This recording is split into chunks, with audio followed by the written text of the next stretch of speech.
The sound of the heavy cardstock hitting the bottom of the stainless steel trash can was louder than a gunshot in the quiet morning air. I stood there frozen. My hands are calloused and scarred from 40 years of pouring concrete and framing houses under the brutal Texas sun. But in that exact moment, they felt completely numb. I could not feel my fingers. I could barely feel my own heartbeat.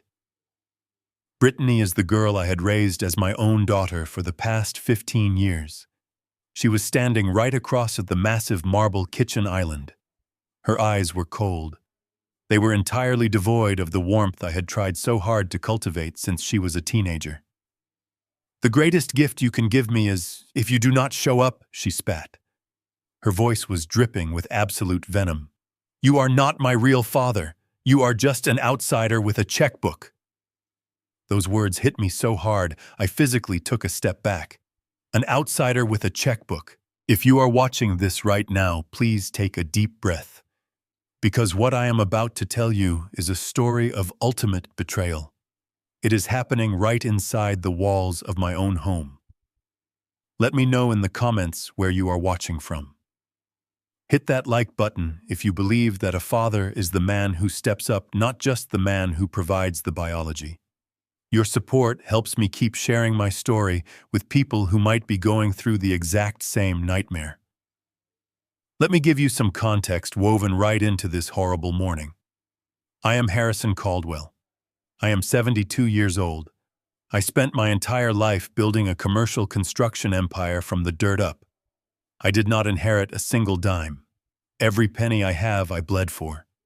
And right now I was standing in the middle of a $1.2 million home in the Texas suburbs, a home that I bought in cash, a home that I put entirely in my name but opened up to my wife Cynthia and her daughter Brittany. I wanted them to have the beautiful life they never had. Just 20 minutes before this argument, I had been sitting in my home office down the hall. I had pulled out my leather checkbook, the very same checkbook she just insulted. And I wrote a check for $95,000. $95,000. Let that sink in for a moment. That was for her dream wedding. The caterers, the imported flowers, the custom dress, the live band. Everything she ever demanded I gave her without a second thought. I signed my name on that dotted line with a smile on my face. I honestly thought I was giving my little girl the happiest day of her life. And what did I get in return? A $2,000 custom-made wedding invitation printed on imported silk paper tossed into the garbage along with the coffee grounds and the eggshells. I looked down at the trash can. I could see the gold foil of my name, Harrison Caldwell, smeared with yesterday's waste. I looked back at Brittany. She was 28 years old, but right then she looked like a spoiled, entitled stranger. She crossed her arms tightly across her chest. She was waiting for me to yell. She was waiting for me to explode like the angry old man she probably told her fiancé Derek I was. But I did not yell. At 72 years of age, you learn that anger is a very cheap emotion. Silence is much more expensive. I turned my gaze slowly away from Brittany and looked at my wife of 15 years. Cynthia. She was standing at the end of the counter just a few feet away from the trash can. She was preparing a salad for lunch. Chop, chop, chop. The rhythmic sound of her expensive chef knife hitting the wooden cutting board echoed in the dead silence of the kitchen. Cynthia was 58 years old. When I first met her, she was a struggling single mother working 2 jobs. She was drowning in debt from her deadbeat ex-husband. I pulled her out of that life. I gave her the world. I gave her luxury security and a promise that she would never have to worry about money again. I raised her daughter as my own flesh and blood. Surely she would say something. Surely the woman I shared a bed with for a decade and a half would put down the knife look at her daughter and demand respect for the man who provided the very roof over their heads. I waited for her to defend me. I waited for her to tell Brittany to pick that expensive invitation out of the trash and apologize for her cruel words. Cynthia paused. She set the heavy metal knife down on the board. She slowly wiped her hands on a linen towel. Then she looked up. She did not look at Brittany. She looked straight at me, and she smirked. It was not a full smile. It was a tiny, almost imperceptible twitch at the corner of her mouth. A look of quiet, wicked satisfaction. A look that clearly said, "She put you exactly in your place, old man." Then, without saying a single word to defend my honor, she picked up the knife and went back to chopping the celery. Chop, chop, chop. The room suddenly felt incredibly cold. My chest tightened so hard I could barely breathe. It was not a heart attack. It was the sudden, horrifying realization that I was entirely alone in a house full of people. The daughter I financed absolutely despised me. The wife I saved was completely amused by my humiliation. I realized right then that this was not a sudden emotional outburst from a stressed-out bride. This was a calculated disrespect. They had already gotten exactly what they wanted. The $95,000 check was signed. It was sitting on the dining room table right now. They did not need the outsider anymore. They just needed his bank account. I did not say a single word. I simply turned around and walked out of the kitchen. I walked down the long hallway, my heavy boots making loud thuds against the hardwood floor. I could hear them whispering behind my back. I could almost feel their triumphant smiles burning into my spine. They thought they had won. They thought the clueless old man was just going to go out to his garage, tinker with his tools, and swallow the disrespect like he always did just to keep the peace. But they forgot one very important detail about who I am. You do not survive 40 years in the cutthroat commercial construction business by being a pushover. I know exactly how to build things up from nothing, but I also know exactly how to tear them down to the bare foundation. And I was about to demolish everything they loved. That evening, the house was suffocatingly quiet. I sat on the edge of the king-size bed in the master bedroom, staring out the window into the dark Texas night. The silence in the house was not a peaceful one. It was the kind of heavy, pregnant silence that comes just before a terrible storm. My blood was still boiling from the morning encounter. Every time I closed my eyes, I saw that gold foil invitation sitting at the bottom of the trash can. I saw the smirk on Cynthia's face. I had spent the entire afternoon in my garage running the table saw just to drown out the sound of my own thoughts. I needed to control my temper. I could not afford to let raw emotion dictate my next move. The heavy oak bedroom door creaked open. I did not turn around. I could hear the soft padding of Cynthia's bare feet on the expensive Persian rug. She walked up behind me and gently placed her soft hands on my shoulders. Her fingers, adorned with the 2-carat diamond anniversary ring I had bought her 5 years ago, began to massage my tense muscles. It was a familiar gesture. A gesture that used to bring me deep comfort after a long day of reviewing blueprints and walking construction sites. But tonight, her touch felt entirely different. It felt cold and calculating. It felt like a predator testing the fences to see if the prey was still docile and trapped inside the cage. "Harrison, honey," she whispered. Her voice was trembling. It was an absolutely masterful performance. I could hear the forced catch in her throat, the artificial tears welling up in her eyes. "I am so incredibly sorry about what happened this morning in the kitchen." I turned my head slightly to look at her. A single tear rolled perfectly down her powdered cheek. She knelt beside the bed, resting her head against my knee like a repentant sinner. "You know exactly how Brittany gets. She is just being a complete bridezilla right now. The immense stress of planning this massive wedding is eating her alive. She is suffering from severe pre-wedding depression, and she is just lashing out at the person closest to her." I looked down at her, keeping my face perfectly blank. "Lashing out," I repeated slowly, letting the words hang in the air. "She threw a $2,000 invitation in the garbage and told me I was nothing but an outsider with a checkbook." Cynthia sighed heavily, gripping my rough hand tightly with both of hers. "I know, Harrison. I know it was terribly cruel. But you have to understand her deep psychological trauma. You have to look past the anger. Her biological father completely abandoned her when she was just a little girl. He walked out on us and never looked back. That kind of deep emotional pain never really heals. Now that she is about to get married and have a man promise to stay with her forever, all those childhood abandonment issues are violently bubbling to the surface. She is projecting all her repressed anger at her real father onto you. She is doing it simply because you are the only true father figure she has ever known. She does not actually mean those hurtful words. She is just a terrified little girl inside. Please forgive her. It was the perfect plausible lie.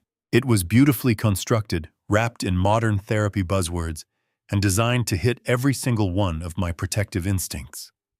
For 15 years, I had been the shield that protected them from the harsh realities of the world. Cynthia knew exactly which buttons to push to make me feel like the strong, forgiving patriarch. Every fiber of my being wanted to stand up and scream.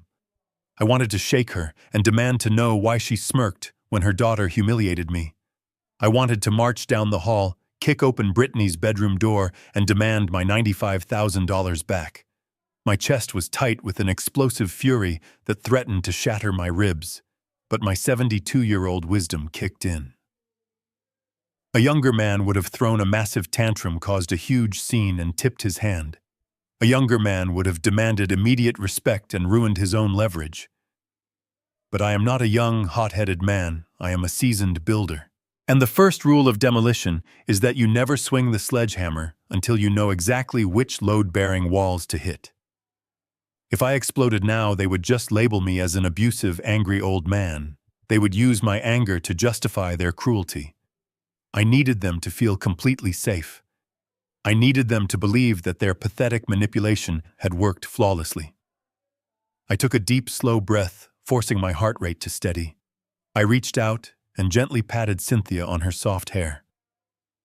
"You are right," I said softly, my voice completely devoid of the rage that was burning a hole through my stomach. "It is a very stressful time for her. I know weddings can make people act totally out of character.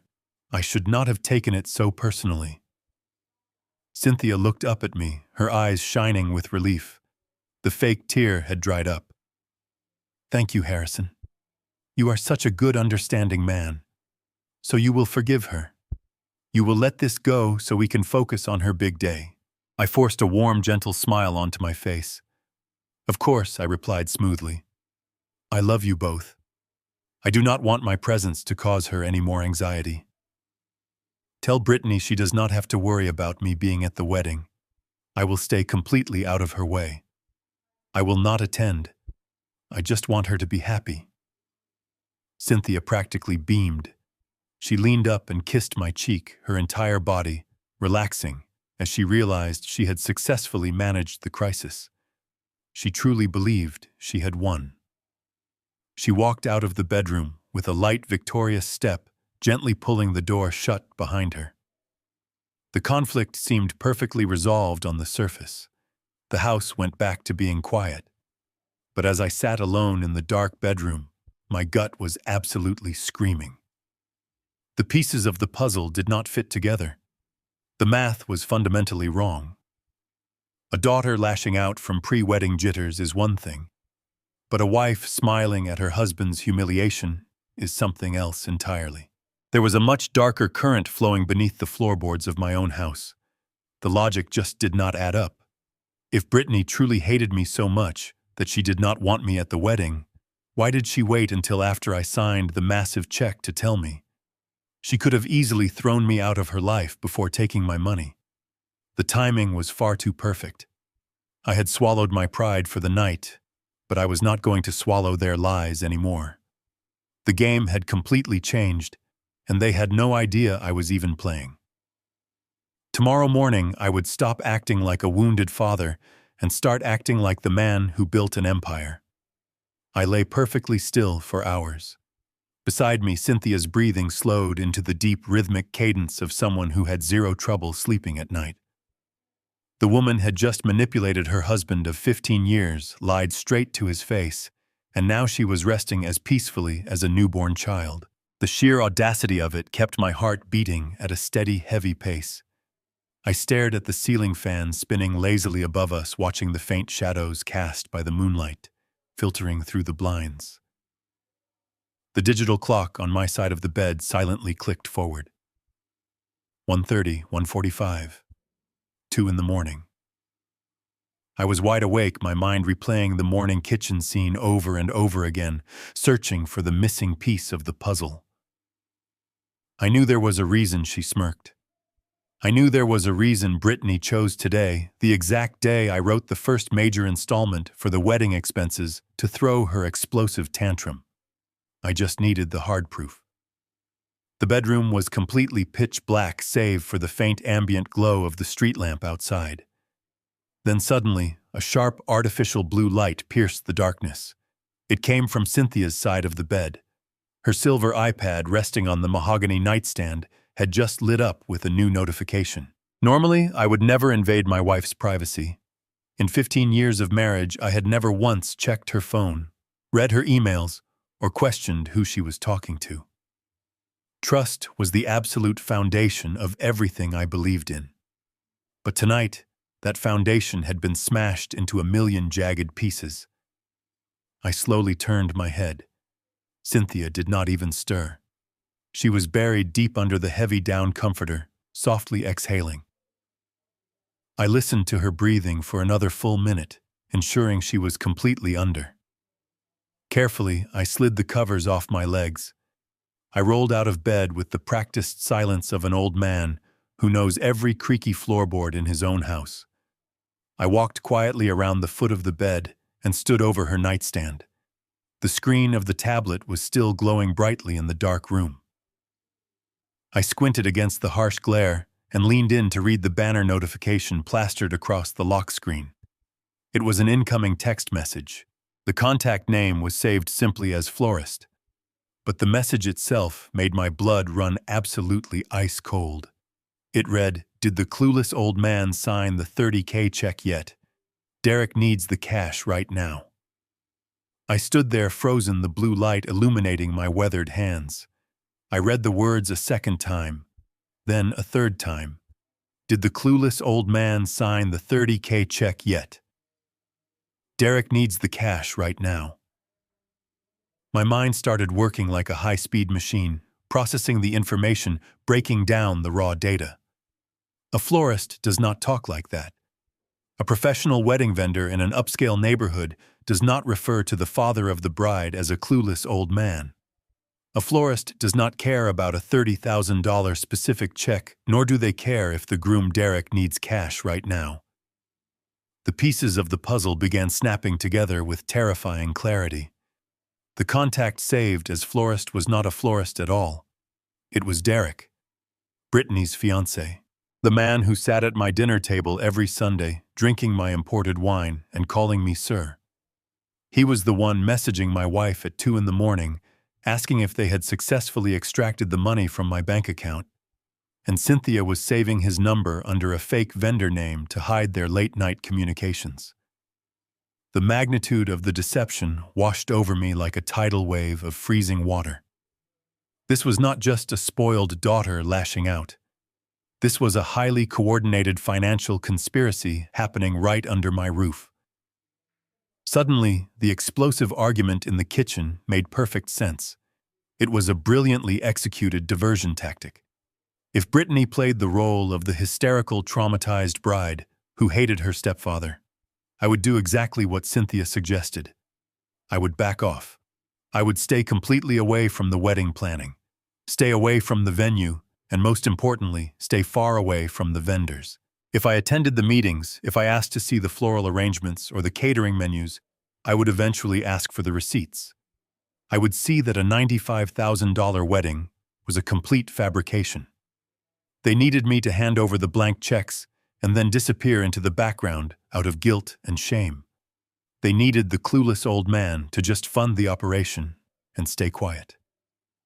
The sheer genius of their wickedness was almost impressive. Almost. I gently tapped the screen of the iPad, turning it completely dark once again. I stood in the silent bedroom listening to the soft, rhythmic breathing of the woman who was actively conspiring to rob me blind. I felt a strange, chilling sense of calm wash over my entire body. The initial sting of the betrayal was gone, replaced by a cold, calculated focus. The raw emotion had evaporated, leaving behind nothing but the pure, unadulterated resolve of a businessman who had just discovered his partners were embezzling funds. They had severely underestimated the man they were dealing with. They thought my age made me weak, that my love made me blind, and that my money was theirs for the taking. I slowly walked back to my side of the bed and sat down on the edge of the mattress. I looked at my calloused hands in the dark. Tomorrow, the fishing trip would begin. But I was not going to a lake, and I certainly was not catching fish. I was going to hunt down every single dollar they stole, and I was going to burn their entire world to the ground. The morning sun crept through the shutters, casting long shadows across the floor. I was already out of bed, moving with deliberate slowness. I threw on my faded denim jacket and battered work boots, completing the costume of a harmless retiree heading out for a weekend on the water. In the kitchen, Cynthia stood by the espresso machine. She looked relaxed, wearing a silk robe I purchased during a trip to Italy. She poured coffee and pushed it across the granite counter with a practiced smile. She asked if I was sure I wanted to leave so close to the wedding, putting on a flawless mask of concern. I took a slow sip and told her it was the best thing for everyone. I told her I wanted to give her and Brittany space to manage details without my grumpy presence in their way. She nodded sympathetically, leaning over to kiss my cheek. She told me to catch a big bass and enjoy the quiet of Lake Travis. I grabbed my thermos, picked up my heavy canvas duffel bag, and walked out to my truck. I loaded 2 expensive fishing rods and a tackle box into the bed, making sure it was completely visible from the living room window. I climbed into the driver's seat, started the diesel engine, and pulled out of the driveway. I glanced in the rearview mirror and saw Cynthia on the porch waving goodbye. The moment my truck turned the corner, my demeanor shifted. The slumped shoulders of a defeated father vanished. My grip on the steering wheel tightened until my knuckles turned white. I did not merge onto the highway heading west. Instead, I took a sharp left turn, navigating through commuter traffic toward downtown Austin. My destination was not a quiet dock. It was the massive glass building of Texas Fidelity Bank, where I kept my accounts for 30 years. I parked in the visitor lot, grabbed a thick folder from the glove compartment, and walked straight through the revolving doors. I did not stop at the teller line. I walked directly past the security desk and headed straight for the glass corner office belonging to the senior branch manager. Martin was a sharp, meticulous man in his late 50s. We had done business together for decades. He personally oversaw the financing of my largest commercial construction projects. When he saw me walking toward his office with a grim look, he immediately stood up and closed his blinds. He knew that when Harrison Caldwell showed up unannounced, something was terribly wrong. I sat down in the heavy leather chair across from his mahogany desk and slid my personal checkbook across the smooth surface. I did not waste time with pleasantries. I looked Martin dead in the eyes and told him I needed an immediate comprehensive trace on a specific cashier check drawn from my primary account the previous afternoon. It was check number 4008. Made out for exactly $95,000. Martin sensed the absolute urgency in my voice. He simply nodded, logged into his secure administrative terminal, and began typing rapidly. The silence in the office was deafening, broken only by the sharp clacking of his keyboard. After 3 agonizing minutes, Martin stopped typing. He leaned back in his chair, took off his reading glasses, and let out a troubled sigh. He turned his monitor around so I could see the screen. I leaned forward, my eyes scanning the dense financial data. I fully expected to see the money sitting in an escrow account belonging to a high-end wedding planning agency. That is what Cynthia explicitly promised me. She claimed the money was required up front to secure the catering, floral arrangements, and the grand ballroom. But the screen told a completely different story. The $95,000 check was never deposited into a commercial business account. It had been deposited directly into a private secondary checking account. And the name on that account was not a wedding planner. It was Cynthia Caldwell. My own wife deposited the massive check into a personal account she opened just 2 months ago, an account I had absolutely no knowledge of and no legal access to. But that was only the beginning of the nightmare. Martin pointed a pen at the lower half of the screen, highlighting a series of rapid transactions that occurred just hours after the initial deposit cleared. The money did not stay in her secret account. It was immediately broken down and dispersed. $30,000 was transferred via a wire directly to an account under the name Derek Vance, Brittany's supposedly wealthy fiancé. The message I intercepted at 2 in the morning suddenly made perfect sense. He needed the cash, and Cynthia dutifully funneled my money straight into his pocket. Another $15,000 was wired to an offshore investment platform, likely a desperate attempt by Derek to cover bad gambling losses. But the largest chunk of the money, a staggering $50,000, was wired out of state to a mysterious recipient in Nevada. The transaction record showed it was sent to an entity listed as the Silver State Wellness Center. I stared at the screen, my heart pounding a slow, heavy rhythm against my ribs. There was no wedding planner. There was no grand ballroom. The entire $95,000 wedding budget was a meticulously crafted illusion. They were bleeding my accounts dry, laundering my hard-earned money right under my nose. I stood up slowly, thanking Martin for his discretion. He offered to call the authorities, but I raised my hand, stopping him. This was not a matter for police to mishandle. If I confronted Cynthia now, she would play the victim spin, another web of lies, and make me look like the villain. I needed absolute proof of where that Nevada money was going. I needed to see the bottom of this rabbit hole before I buried them in it. I walked out of Texas Fidelity Bank and climbed back into my truck. The midday sun was beating down on the asphalt, but I felt nothing but a lingering coldness in my chest. I sat in the driver's seat for a moment, letting the heavy diesel engine idle. My next stop was not a mystery. If Cynthia had completely fabricated the $95,000 budget, I needed to know what kind of wedding was actually happening this weekend.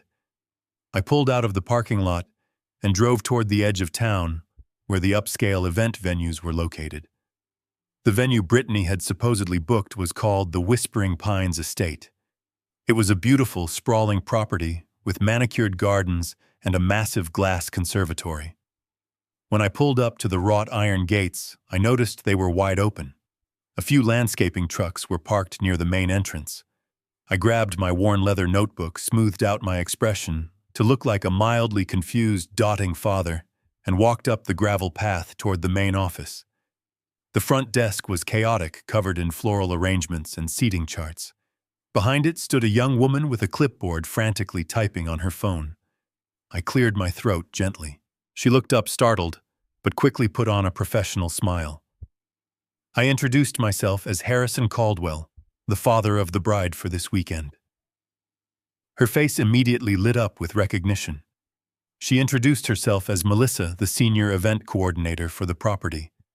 She told me it was such a pleasure to finally meet me, noting that she had only ever dealt with my wife and daughter over the phone and through email.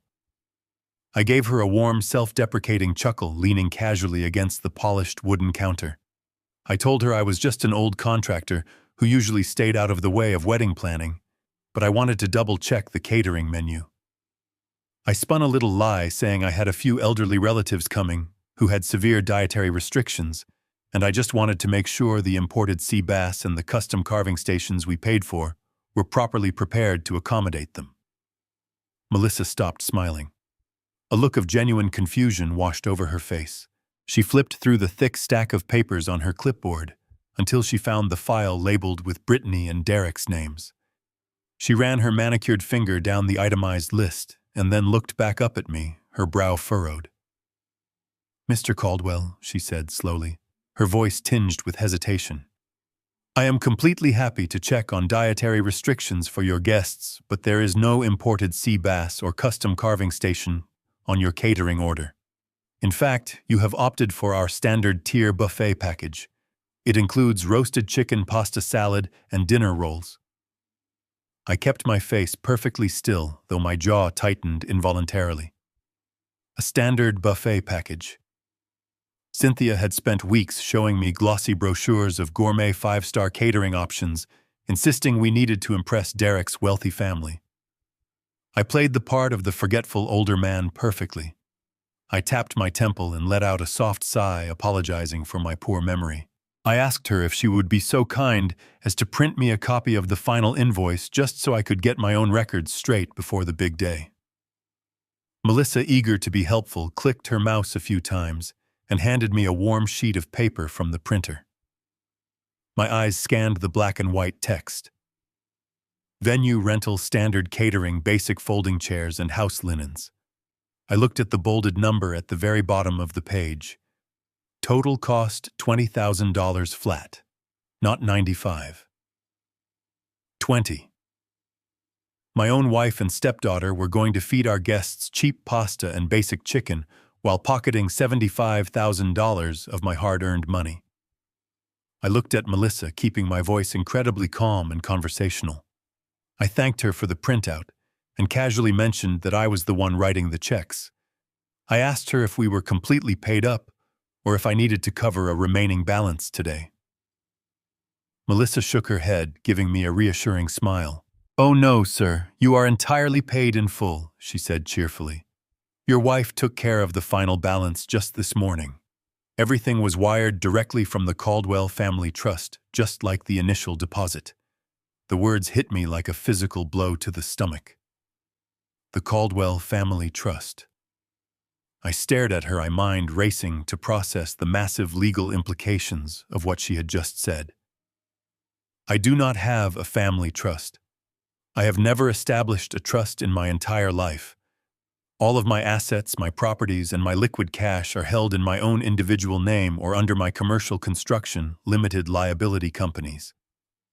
Creating a family trust requires a mountain of legal paperwork, notarized signatures, and the direct involvement of estate attorneys. For Cynthia to be moving money out of a bank and into a venue under the guise of a Caldwell Family Trust meant she had forged my signature on legal documents of monumental scale. It meant she had created a shadow financial entity right behind my back to siphon and hide my wealth. She was not just stealing cash for a wedding. She was actively building a vast legal architecture to secretly drain my net worth. I carefully folded the invoice, slid it deep into my jacket pocket, and thanked Melissa for her excellent help today. I turned my back, walked out of the conservatory, and stepped into the blinding Texas heat. The fake fishing trip was entirely over. I was now standing in the middle of a massive financial crime scene. My wife had declared total war. She was about to learn that I owned the battlefield. I drove away from the Whispering Pines estate with icy focus burning in my chest. I did not go home. I did not go to my fake fishing spot at Lake Travis. Instead, I drove to a nondescript diner on the outskirts of Austin to meet a man named Vance. Vance was a former state trooper turned private investigator. I had used him over the years to run background checks on shady commercial suppliers. He was quiet, ruthlessly efficient, and possessed an uncanny ability to dig up the darkest secrets a person could hide. I slid into the vinyl booth across from him and handed him the folded bank printout and gave him one simple instruction. I needed to know who controlled the Silver State Wellness Center in Nevada, and I needed to know the final destination of every dollar that left my account. Vance took the paper, nodded once, and walked out. I spent the next 24 hours sitting in a cheap motel room, staring at the peeling floral wallpaper, waiting for the phone to ring. I kept my personal phone turned off, maintaining the perfect illusion of the peaceful fishing trip. By late the following afternoon, Vance called. He did not give me details over the phone. He just told me to meet him back at the diner immediately. When I sat down across from Vance again, he did not look at me with pity. He looked at me with the grim expression of a man delivering a terminal medical diagnosis. He placed a heavy manila folder on the sticky table and slid it slowly toward me. I opened it and stared at the top sheet. It was a complete financial autopsy of the $50,000 sent to Nevada. The Silver State Wellness Center was not a medical facility for physical ailments. It was an ultra-exclusive drug and alcohol rehabilitation clinic located just outside of Las Vegas. But the stolen money was not just paying for standard treatment. Vance tapped a glossy photograph firmly clipped to the second page of the file. The remaining $25,000 of the missing wedding budget had been wired directly to a luxury car dealership right on the Vegas Strip. It was used as a massive cash down payment on a brand new jet black Porsche Macan. I looked at the name legally registered to both the luxury vehicle and the penthouse rehab suite. It was a name I had not heard spoken aloud in my house for over a decade. The sole beneficiary of my hard-earned money was a man named Richard. I felt the air violently leave my lungs. Richard was Cynthia's ex-husband. He was Brittany's biological father. 10 years ago, Cynthia sat at my kitchen table crying softly into her hands as she told me Richard had died in a tragic motorcycle accident in Southern California. She told me he was a reckless addict who had finally paid the ultimate price for his destructive lifestyle. We even held a small memorial service in our own backyard so young Brittany could have proper closure. I had stood there under the oak tree holding a grieving teenage girl, promising her that I would always be her father and that she would never be abandoned again. It was all a complete malicious fabrication, a ghost story expertly designed to manipulate my deepest sympathies. Richard was not dead. He was very much alive, living a life of absolute luxury in Nevada, fully funded by the clueless old man in Texas. Cynthia had been actively funneling my money to him for God knows how long, keeping her supposedly dead ex-husband perfectly comfortable while I worked myself to the bone. Vance saw the profound shock registering on my exhausted face, but he was not entirely finished yet. He turned to the final page in the dossier. This was the piece of evidence that officially broke whatever remaining shred of humanity I still harbored for my wife and stepdaughter. It was a detailed, fully printed commercial flight itinerary. First-class passenger tickets from Las Vegas to Austin scheduled to safely arrive the exact day before the wedding ceremony. The solely designated passenger was Richard, and securely attached to the flight confirmation was an intercepted email correspondence between Cynthia Brittany and Richard. I read the words printed on the page, feeling my beating heart turn to absolute stone. Brittany had written, "I cannot wait to see you, Daddy. Everything is perfectly set up here. The idiot is staying far away from the venue just like we wanted, so you can walk me down the aisle just like we always planned. Thank you so much for the generous wedding gift." The generous wedding gift. She was openly thanking the deadbeat who abandoned her for the wedding that I was exclusively paying for. They had stolen my money, secretly sent it to the man who ruined their early lives, and now they were using my money to fly him out here first class so he could publicly play the role of the proud father. I was nothing but a silent, reliable bank vault to them, a vault they had finally figured out how to crack open. I closed the thick manila folder and slid it back to Vance. I told him to keep digging deeper. I wanted every single financial record, every hidden account, and every forged document he could find. I paid him in cash, walked out of the diner, and stood alone in the parking lot under the fading Texas sun. The agonizing grief was completely gone now. There was no sadness left in my body. Only a cold, highly calculated fury remained. The peaceful fishing trip was over, but the actual hunt had officially begun. They wanted to play a high-stakes game of deception, but they had absolutely no idea that I was holding all the winning cards and I was about to force them to go all in. I drove back to my neighborhood the following morning, making sure to park my heavy truck 3 blocks away, completely out of sight. I knew exactly where Cynthia and Brittany were. Cynthia had proudly written their schedule on the kitchen whiteboard, before I left on my supposed fishing trip. Today was the final extensive bridal fitting at an exclusive downtown boutique, followed by a champagne brunch with the bridesmaids. They would be gone for at least 5 hours. I walked down the familiar tree-lined street feeling like a stranger trespassing on private property.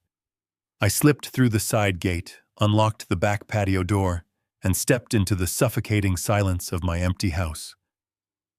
I did not waste a single second.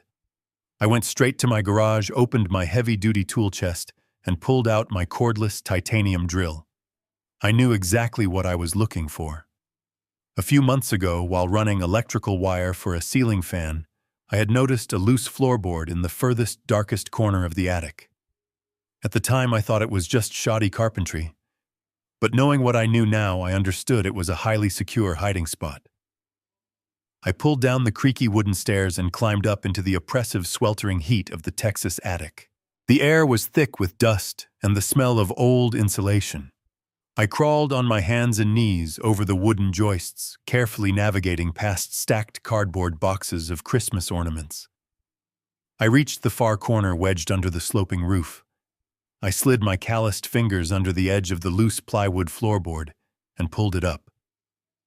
There, resting quietly in the dark cavity, was a heavy, fireproof steel lockbox. It was a sophisticated model, the kind that required both a digital code and a physical key. But a lockbox is only an obstacle if you care about keeping it intact. I am a builder. I know how to break metal. I set the heavy box on a solid wooden beam, positioned the tip of my drill bit directly into the center of the keyhole, and pulled the trigger. The loud, high-pitched screech of grinding metal echoed through the empty attic. Silver shavings flew through the hot air as the titanium bit chewed right through the locking mechanism. With a sharp crack, the internal tumblers shattered. I popped the heavy lid open. The box was packed to the brim with neatly organized folders. I reached in and pulled out the first stack of papers. They were not bank statements. They were printed emails and handwritten letters, a physical archive of their absolute contempt for me. I sat there in the sweltering heat, reading years of private conversations between Cynthia Brittany and Derek. They documented every fake smile, every manipulated argument, and every calculated move they had made to isolate me from my wealth. One letter from Brittany, dated 3 years ago, casually joked about how easy it was to get me to pay for her expensive college tuition. She wrote that all she had to do was cry and call me her hero, and the clueless old man would write a check before dinner. Derek had replied to that email, adding that they just needed to keep the golden goose fat and happy until the big payday. I read their mocking words, feeling the last remaining threads of my affection for them disintegrate. They had viewed my love as a weakness, my generosity as a joke, and my presence in my own home as an unfortunate inconvenience they merely had to tolerate. But the letters were just the appetizer to a much more sinister main course. I tossed the mocking correspondence aside and dug deeper into the heavy steel box. At the very bottom, buried beneath the letters, was a thick manila folder labeled with a red marker. It simply said, "Medical and Legal." I opened the flap and pulled out a stack of incredibly official-looking documents. My eyes scanned the thick letterhead of a prominent neurological clinic in Austin. I began to read the dense medical terminology, and my blood ran absolutely cold. These were comprehensive psychiatric evaluations, deeply detailed medical histories, and sworn affidavits from a doctor I had never even met. They detailed a tragic rapid cognitive decline. They described severe memory loss, aggressive behavioral outbursts, and a complete inability to manage personal finances. The patient named on every single page was Harrison Caldwell.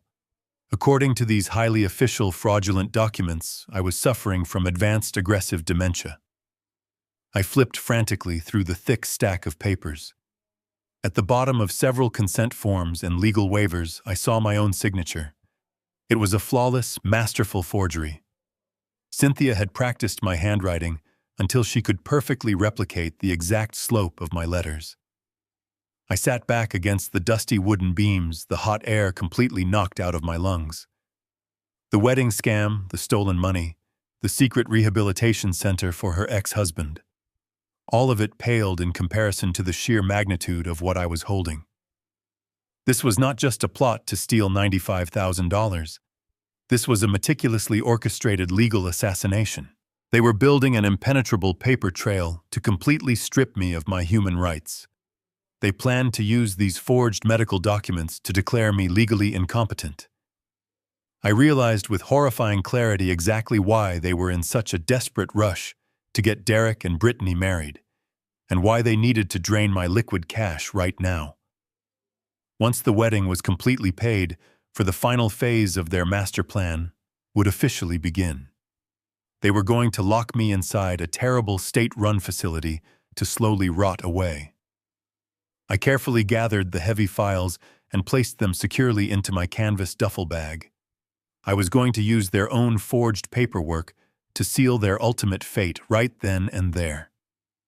I climbed down the wooden attic stairs, the canvas duffel bag slung heavily over my shoulder. The suffocating heat of the upper rafters gave way to the cool air-conditioned silence of the house. I did not bother putting the floorboard back. Let them come home and find the empty hole. Let them feel the creeping terror of knowing their darkest secrets had been unearthed. I walked out the back door, locked it behind me, and marched straight to my truck. I threw the heavy bag onto the passenger seat and started the engine. I did not drive to the police station. The police are reactionary. They only arrive after the damage is done. I needed a preemptive strike. I needed a butcher in a tailored suit. I merged onto the highway, heading straight for the sleek glass towers of downtown Austin. My destination was the law firm of Pierce & Associates. Mitchell Pierce was not a friendly family attorney. He was a ruthless, cold-blooded estate lawyer who specialized in high-net-worth divorces and hostile asset protection.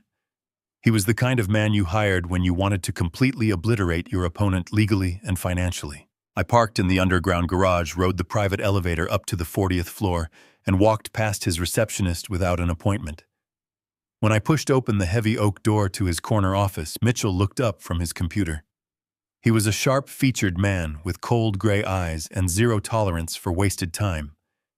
He saw the grim, hardened look on my weathered face and immediately instructed his secretary to hold all his incoming calls for the rest of the afternoon. I walked over to his massive mahogany desk, unzipped the canvas duffel bag, and dumped the entire contents of Cynthia's hidden lockbox right onto his immaculate blotter. The thick medical files, the forged legal documents, the mocking letters, and the bank trace printouts spilled out in a chaotic pile. Mitchell did not ask any questions. He simply put on his reading glasses, picked up the first stack of papers, and began to read. The silence in the massive corner office was profound. For 20 straight minutes, the only sound was the sharp rustle of thick paper turning and the faint hum of the city traffic 40 stories below. I watched his face closely. Mitchell is a man who makes a living dealing with greedy spouses and treacherous heirs. He rarely shows any emotion. But as he read through the psychiatric evaluations and the forged medical consent forms, his jaw muscles tightened visibly. He set the final piece of paper down, took off his glasses, and looked at me with an expression of pure, unadulterated grimness. "Harrison," he said, his voice low and incredibly serious. "In my 25 years of practicing law, I have seen wives hide money, and I have seen children steal inheritance. But this is a masterpiece of pure malice. They are not just trying to rob you. They are actively trying to erase you from society. If you are listening to this right now, please hit that like button if you think I should burn their entire world to the ground." Because what Mitchell told me next made my blood run absolutely cold. He leaned forward, resting his elbows on the desk, and began to lay out the brutal reality of the situation. He explained the dark mechanics of what they were actually attempting to do. The $95,000 wedding scam and the secret payments to the Nevada Rehabilitation Clinic were just the initial funding phases. The real prize was the house and my massive retirement portfolio. Mitchell picked up the forged neurological evaluation. He explained that under Texas law, establishing an involuntary guardianship over an elderly person requires a doctor to certify that the individual is completely incapacitated. Cynthia had found a corrupt or highly negligent doctor willing to sign off on a severe dementia diagnosis without ever physically examining me. Armed with this forged medical history, her next step would be to march into a probate court immediately after the wedding. She would present herself as the terrified, loving wife, struggling to care for a deeply aggressive, mentally incompetent husband. Mitchell broke down the specific property laws of Texas. Texas is a community property state. Normally, that simply means assets acquired during the marriage are split equally. But the $1.2 million house we lived in and the bulk of my commercial wealth were strictly premarital assets. They belonged solely to me. Cynthia had absolutely no legal right to sell the house or liquidate my primary accounts under normal circumstances. Even in a standard divorce, she would only walk away with a fraction of my current net worth. She knew this. That is exactly why she did not just file for a divorce. A divorce would leave her relatively poor, but a medical conservatorship would give her absolute total control over every single penny I ever earned. Once a judge declared me legally incompetent and appointed her as my primary guardian, she would have the unilateral power to sell my premarital properties, drain my private accounts, and lock me in a subpar state-run nursing facility. She could effectively take everything I owned, hand it over to her deadbeat ex-husband and her spoiled daughter, and leave me to rot in a sterile room until the day I died. I listened to his clinical explanation, feeling a dark, heavy weight settle firmly into my chest. The sheer scale of their cruelty was breathtaking. They had sat at my dinner table, smiled in my face, and planned my absolute destruction. I looked at Mitchell and asked if their forged paperwork was enough to succeed.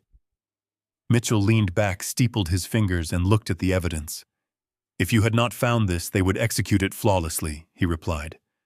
"The war room is officially open for battle." Mitchell slid the thick stack of papers across the mahogany desk, tapping his silver pen against the crisp letterhead of a neurological clinic.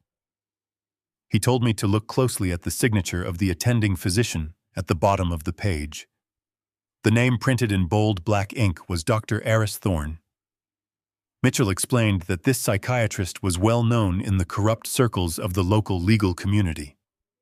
He was a man who had narrowly avoided losing his medical license on 3 separate occasions for writing fraudulent prescriptions and providing questionable expert testimony. For the right amount of cash, Dr. Thorne would willingly diagnose a completely healthy person with whatever condition his paying client requested. Cynthia and Derek had clearly pooled their stolen resources to purchase his illegal services. Mitchell pointed to a specific paragraph detailing a fictitious private consultation that supposedly took place 2 months ago.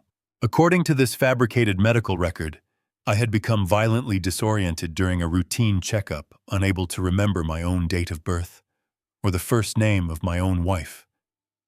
I sat perfectly still, listening as my lawyer read the clinical descriptions of my supposed mental decay out loud.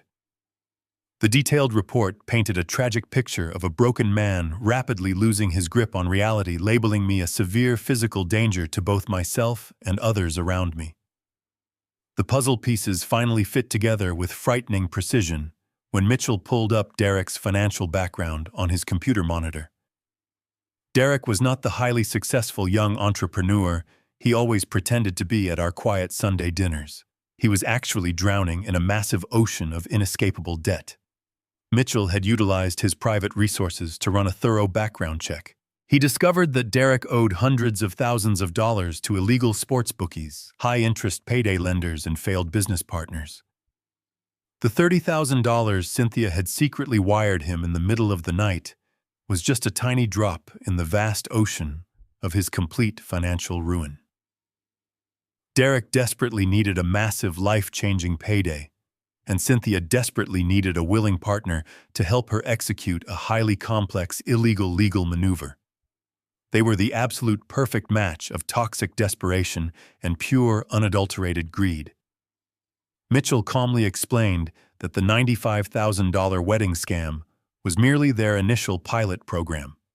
It was a carefully orchestrated test run designed to see exactly how easily they could quietly siphon liquid cash from my primary banking accounts without triggering any immediate financial alarms. Once they successfully pulled off the fake budget wedding, the main phase of their sinister operation would finally commence. Their dark timeline was meticulously planned down to the very last microscopic detail. Exactly 1 week after Brittany and Derek returned from their tropical honeymoon, Cynthia was going to take these forged medical documents directly to a sympathetic probate judge. She would stand solemnly in front of the quiet court, crying those exact same perfect fake tears she used on me in the dark bedroom, and present herself as a terrified, exhausted primary caregiver. She would falsely testify under oath that my aggressive dementia had rapidly escalated to a terrifying point where I could no longer be safely managed within our own home. The presiding judge, presented with multiple sworn legal affidavits from a fully licensed medical professional, would immediately grant an emergency medical conservatorship without a second thought. The devastating realization crashed over my entire body with the heavy, suffocating force of a collapsing brick wall. They did not just want to steal the remaining wedding money. That cash was just temporary pocket change to greedy people like them. Their ultimate terrifying goal was absolute uncontested legal control over my entire life's hard work. By successfully having me officially declared legally incompetent, Cynthia would instantly gain total power of attorney over everything I possessed. She would immediately seize the $1.2 million suburban house that I bought with my own blood, sweat, and tears. She would instantly gain completely unrestricted access to my entire commercial retirement portfolio, a massive fund I had spent 40 grueling years painstakingly building from the bare ground up. I would be instantly stripped of my state driver's license, all my personal credit cards, and my most basic human rights. I would not even have the legal authority to hire a defense lawyer to protect myself because in the strict eyes of the law I would be considered a mentally incapacitated dependent, completely devoid of free will. Every single dollar I had ever earned pouring concrete framing houses and negotiating commercial building contracts under the scorching Texas sun would instantly become their personal piggy bank. Derek would finally pay off his massive gambling debts and continue to fund his lavish fake lifestyle. Cynthia would maintain her luxurious standard of living, free from the burden of pretending to play the role of the loving wife. And Brittany would have her unearned inheritance, all while her biological father lived comfortably in his Nevada penthouse suite. The sheer evil of their plan left a metallic taste lingering in my mouth. I had invited these people into my home. I had fed them, clothed them, and protected them from a cold world. In return, they had dug a dark grave for me, and they were waiting for the wedding reception to be over before they pushed me in and buried me alive. I looked at Mitchell sitting across the desk. The cold gray eyes of the estate lawyer met mine with understanding. I asked him if we could stop them before they filed the paperwork with the county court. Mitchell slowly shook his head, a dark, predatory smile forming on his face. He told me that stopping them was not enough punishment for this crime. We were not just going to stop them. We were going to let them walk into their own trap, and then we were going to destroy them. I sat back in the heavy leather chair and let Mitchell's promise of complete destruction hang in the quiet air of the office. Before I could respond, Mitchell reached back into the scattered pile of documents on his desk. He pulled out one final item that had been buried beneath the psychiatric evaluations. It was not a legal document or a forged medical record. It was a tri-fold glossy brochure printed on cheap, flimsy paper. He slid it slowly across the smooth mahogany wood until it rested directly in front of me. I looked down at the cover. The faded letters at the top read, "Shady Pines Care Facility." Below the title was a deeply depressing stock photograph of an elderly man staring blankly out a barred window. I picked up the brochure and opened it. The inside was filled with vague promises of comprehensive round-the-clock care and secure memory units. But even through the heavily edited marketing photographs, the truth was blatantly obvious. The rooms looked cramped and sterile, resembling prison cells far more than comfortable living quarters. The floors were covered in cheap institutional linoleum, and the perimeter fences shown in the background of the courtyard were topped with heavy security wire. I looked up at Mitchell, my expression hardening. Mitchell leaned forward, his gray eyes locked onto mine. He told me that he had his private investigator look into Shady Pines the moment he saw the brochure in the pile. It is not an exclusive retirement community. It is a severely underfunded, notoriously terrible state-run asylum located 3 hours deep into the desolate Texas Panhandle. It is the exact kind of facility where the state sends people who have absolutely zero remaining family members to advocate for them. The state health department has cited them dozens of times for severe negligence, unsanitary living conditions, and the heavy over-medication of their vulnerable patients. Cynthia did not just want to put me in a home. She deliberately sought out the absolute worst, most isolated facility she could legally find within state lines. Her goal was not to make sure I received adequate medical care for my supposed dementia. Her goal was to completely drug me into a permanent stupor and lock me away in a dark room where no one would ever hear from me again. She wanted me to quietly rot in a heavily guarded, miserable asylum, while she and her daughter drank imported champagne in the multi-million-dollar home that I built for them. As the horrific reality of that cheap, glossy brochure sank into my mind, something fundamentally broke inside of me. But it was not my spirit.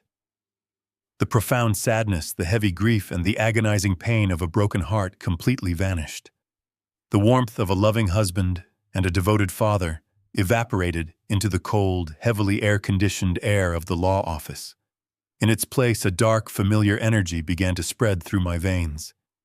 It was the exact same ruthless, uncompromising energy that I had used 40 years ago when I started my commercial construction business with nothing but a rusted pickup truck and a shovel. Back then, I dealt with corrupt suppliers, vicious competitors, and brutal labor unions. I survived by being smarter, tougher, and significantly more merciless than the men trying to crush me. I had buried that dark side of myself when I married Cynthia, thinking I no longer needed to be a ruthless predator. I thought I had earned the right to be a soft, forgiving family man. But staring at the brochure for the asylum they intended to be my final resting place, I remembered exactly who I was. I am Harrison Caldwell. I build towering skyscrapers from dirt, and I crush concrete into dust. I slowly folded the Shady Pines brochure and placed it neatly into the breast pocket of my faded denim jacket. I wanted to keep it directly over my heart as a permanent reminder of their absolute treachery. Every time I felt a fleeting moment of pity for my wife or my stepdaughter over the next 2 weeks, I would feel the sharp edge of that cheap paper against my chest, and I would remember the dark cell they had specifically chosen for me. I looked across the desk at Mitchell. I did not ask him if we had a solid chance of winning. I simply asked him where we were going to place the dynamite. Mitchell smiled a genuine, terrifying smile that matched the newfound darkness in my own soul. For the next 3 hours, we sat in that secure office and meticulously drafted a comprehensive blueprint for their complete financial and legal annihilation. We analyzed every single loophole in the Texas Community Property Code, every banking regulation regarding offshore asset transfers, and every liability clause in the commercial real estate market. We did not build a defense strategy. We built a highly sophisticated, inescapable trap designed to strip them of every single asset they mistakenly believed they controlled. When the plan was completed, the sun had set over the Austin skyline. I stood up from the leather chair, feeling incredibly focused. I shook Mitchell's hand. I grabbed my canvas duffel bag, leaving the forged medical documents securely locked, and walked out of the towering glass building. I drove my diesel truck back to my quiet suburban neighborhood. As I pulled into the wide driveway of my $1.2 million home, I saw the warm, inviting lights glowing softly through the front windows. I knew Cynthia and Brittany were inside, likely reviewing catering menus and laughing about how incredibly easy it was to manipulate the clueless old man. I slowly turned off the engine. I practiced my most convincing, harmless smile in the rearview mirror. I was ready to walk through that front door and play my part flawlessly. The helpless victim was completely dead. The architect of their absolute ruin had officially arrived. I grabbed the canvas duffel bag from my truck, making sure the forged medical documents were securely buried. I took a deep breath of humid evening air. I let tension drain from my shoulders, practicing the slight stoop of a tired, aging man. I walked up the paved driveway of my home, gravel crunching softly beneath my heavy boots. Through the large front window, I saw the warm golden light of the living room. I pushed the heavy oak door open. The smell of roasted garlic immediately hit me. It was a perfectly crafted domestic illusion. Cynthia was standing in the open kitchen pouring a glass of expensive red wine. When she heard the door close, she turned around. She wore a flawless mask of sweet wifely relief. "Harrison, you are home early," she said, her voice dripping with artificial warmth. She walked briskly across the hardwood floor to greet me. She wrapped her arms around my neck, pressing her cheek against my rough jacket. I smelled the familiar scent of her expensive perfume, a scent that used to bring me comfort, but now only reminded me of the profound deception rotting at the core of our marriage. I gently patted her back, forcing my muscles to remain relaxed. I played my part with the exact same calculated precision she had used on me. I caught nothing but an old boot and a sunburn. I chuckled softly, letting a weary sigh escape my lips. I told her the fish were not biting, and I missed the comfort of my own bed. Cynthia smiled a sickeningly sweet expression and told me she was incredibly glad I was back. At that moment, footsteps echoed from the top of the grand staircase. Brittany walked down the carpeted steps holding her phone. When she saw me standing in the foyer, she froze. Her posture immediately stiffened, and her eyes narrowed defensively. She was bracing herself for an argument. She was expecting the angry, offended stepfather to finally explode and demand an apology for the $2,000 wedding invitation she had viciously thrown into the kitchen trash can 3 days ago. But I was not going to give her the satisfaction of an argument. I dropped my canvas duffel bag onto the floor with a heavy thud and took a slow, deliberate step toward the bottom of the stairs. I looked up at the girl I had raised, the girl who was actively conspiring to lock me in a state-run asylum so her deadbeat father could walk her down the aisle on my dime. I let my shoulders slump forward, projecting complete and utter defeat. "Brittany, sweetheart," I said softly, keeping my voice gentle and slightly cracked with feigned emotion. "I want to apologize to you." The defensive wall she had instantly put up seemed to crack just a fraction. She blinked clearly, caught off guard by my incredibly calm demeanor. I walked slightly closer, resting my calloused hand on the smooth wooden banister. "I have had a lot of time to sit alone out on the lake and think about things," I continued, letting a convincing look of remorse wash over my weathered face. "And I realized that I have been incredibly selfish. This is your special time. This is the most important day of your entire life.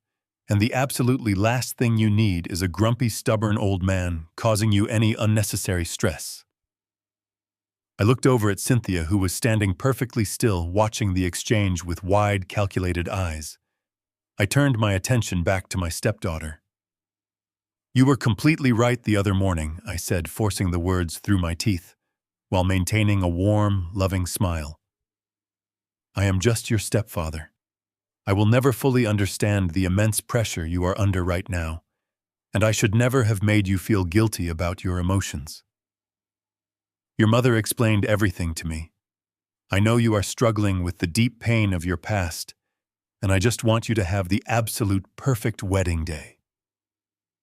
Brittany stared at me, her mouth slightly parted in sheer disbelief. The cruel, entitled bridezilla persona completely vanished, replaced by a sudden, overwhelming sense of arrogant victory. I took another deep breath, delivering the final blow of my performance. "That is why I have decided to completely remove myself from the equation," I told her quietly. "I do not want my presence at the venue to cast a dark shadow over your beautiful celebration.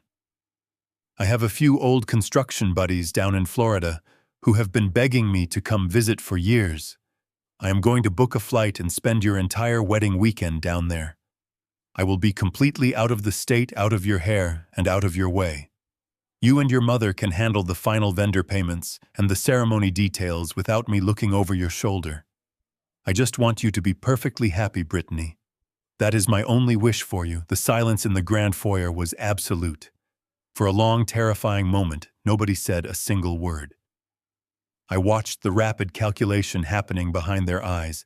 They were completely processing the massive unearned victory I had just handed them on a silver platter. I was giving them exactly what they desperately wanted, completely voluntarily. Brittany slowly walked down the remaining stairs, a bright, triumphant smile spreading across her face. She stepped forward and threw her arms around me, hugging me tightly. "Oh, Harrison, thank you," she whispered, her voice thick with fake gratitude. "Thank you so much for understanding. It really means the absolute world to me." I stood there awkwardly, returning the embrace of a venomous snake staring over her shoulder directly at Cynthia. My wife was looking right back at me, and there it was, the exact same microscopic smirk she had worn 3 days ago. The trap was now perfectly and permanently set. Excellent. The next 2 weeks became a masterclass in psychological endurance. I woke up every single morning, drank coffee with my wife, and listened to her chatter endlessly about flower arrangements and seating charts. I smiled. I nodded. I played the role of the docile, defeated older man perfectly. I even helped her load a few boxes of wedding favors into her car. She was so entirely consumed by her arrogant victory that she failed to notice the subtle shift in my routine. I was no longer going to my woodworking shop. I was going to war. Exactly 14 days before the scheduled wedding ceremony, I walked back into the towering glass building in downtown Austin. Mitchell Pierce was waiting for me in his corner office, a thick stack of finalized legal documents resting neatly on his mahogany desk. He looked up, his cold gray eyes acknowledging that the time for planning had officially ended. Today, we were executing Phase 1 of the demolition. We were going to systematically drain the financial swamp that was feeding their toxic, parasitic lifestyle. I sat down in the heavy leather chair, and Mitchell handed me a silver pen. He explained the precise legal mechanics of what we were about to do.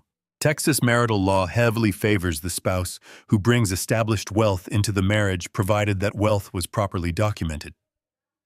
When I married Cynthia 15 years ago, I did not force her to sign a prenuptial agreement. I was blinded by love and thought such documents were an insult to a genuine relationship. She quietly assumed this meant half of everything I owned automatically belonged to her. She was catastrophically wrong. Mitchell had spent the last 3 days tracking the origin of every single dollar in our joint checking and savings accounts. He legally proved that the vast majority of those funds were generated from the direct sale of commercial properties I had purchased decades before I even met her. Under the strict letter of the law, those funds remained my sole separate property. I had the absolute unilateral right to move them wherever I wanted, whenever I wanted, without needing a single drop of her consent. I signed the first transfer authorization. In an instant, a massive 6-figure sum evaporated from the joint savings account Cynthia had been using to secretly funnel cash to her ex-husband in Nevada. We did not just move the money to another local bank. Mitchell had established a highly secure, private limited liability company based offshore. The money was wired instantly, vanishing behind a completely impenetrable wall of international corporate privacy laws. By the time I set the silver pen down, the primary joint accounts that Cynthia treated as her personal endless wealth machine were completely hollowed out. They held exactly $0 and 0 cents. But draining the liquid cash was only the first half of the strike. I needed to cut off her credit lines completely. For 15 years, Cynthia had carried a premium platinum credit card with my name on the primary account. She used it to buy designer shoes, expensive lunches, and lavish spa treatments. I picked up my phone and called the dedicated customer service line for my wealth management tier. I identified myself, provided my security passcodes, and calmly instructed the representative to immediately freeze all secondary cards attached to my primary profile. I claimed I suspected fraudulent activity and explicitly ordered them not to issue any new cards or authorize any override charges under any circumstances whatsoever. The representative confirmed the action. With a few simple clicks on a keyboard hundreds of miles away, Cynthia's shiny platinum card became nothing more than a worthless piece of plastic. Mitchell watched me hang up the phone, a grim smile playing on his lips. We had successfully severed their main financial artery completely. They were now completely cut off from the Caldwell empire. The true beauty of Phase 1 was the absolute silence of it. Banks do not immediately call the secondary cardholder when an account is drained or a card is frozen by the primary owner. Cynthia would remain completely oblivious to the fact that her financial world had just been totally annihilated. She would continue to drive around the upscale neighborhoods of Austin in her luxury SUV, completely confident that the $95,000 wedding scam was running smoothly. She would continue to text Derek late into the night, promising him that the clueless old man's fortune was almost entirely theirs for the taking. I walked out of Mitchell's office and stepped into the bright Texas sunlight. I felt lighter than I had in years. The heavy burden of betrayal was entirely gone, replaced by the incredibly satisfying momentum of pure justice. I imagined Cynthia standing at the checkout counter of some exclusive downtown boutique in the coming days. I pictured her casually handing her premium card to the cashier, expecting the usual deferential treatment, only to watch the machine flash a bright red, declined message. She would probably laugh it off at first, blaming a simple bank error. She would try another card, and then another, until the horrifying realization finally began to creep up her spine. But by the time she fully realized that the money was completely gone, it would be far too late to do anything about it. She could not dare to call the police for help simply because she was already actively committing massive, highly illegal financial fraud against an unsuspecting elderly dependent.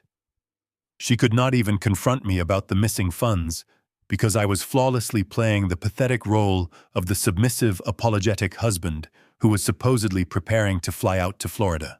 She was officially trapped in a cage of her own making, completely starved of resources and entirely unaware that the walls were rapidly closing in around her. The massive financial swamp was officially drained dry. Now it was finally time to start dismantling the fake wedding venue. The massive financial swamp was officially drained dry.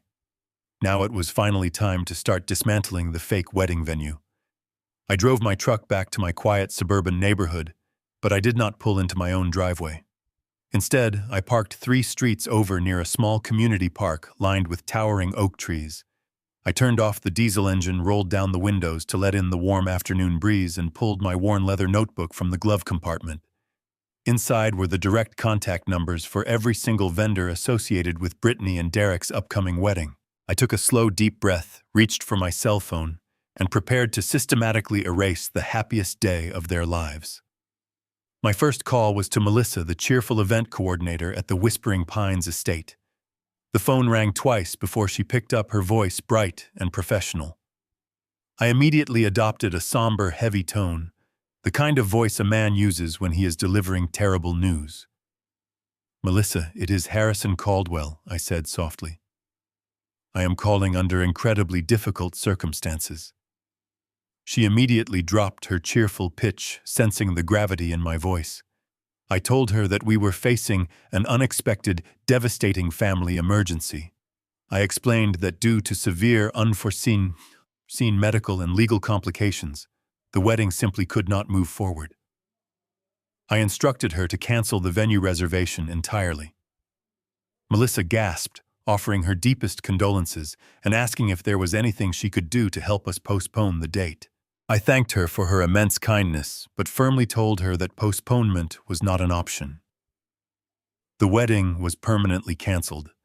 Since I was the sole name on the financial checks and the primary contact for the trust, I requested that the standard cancellation refund be issued immediately. Because we were exactly 14 days out, The contract stipulated I was entitled to a 50% refund on the $20,000 budget package. I gave her the routing number to my newly established offshore limited liability company. She processed the cancellation right then and there. With a few clicks of her mouse, the grand ballroom was gone.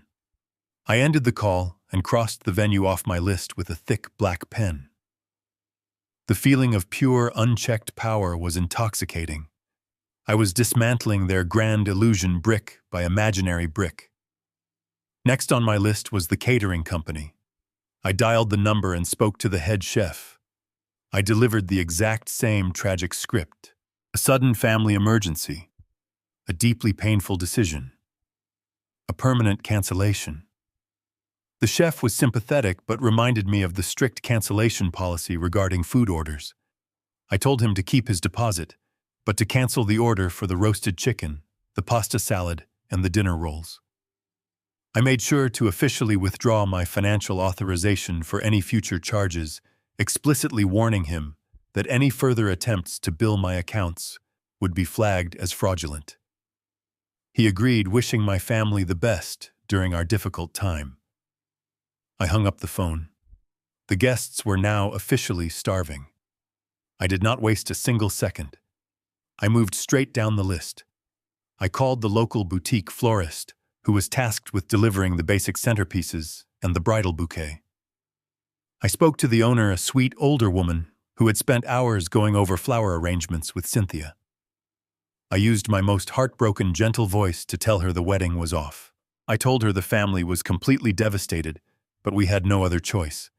She offered to send a complimentary bouquet to our house to lift our spirits, but I politely declined, telling her that the sight of flowers would just be too painful for my wife and stepdaughter right now. I secured the refund for the unused floral budget, directing the money straight into my secure corporate account. The beautiful white roses and the elegant centerpieces evaporated into thin air. Finally, I called the entertainment company to cancel the local wedding band and the master of ceremonies.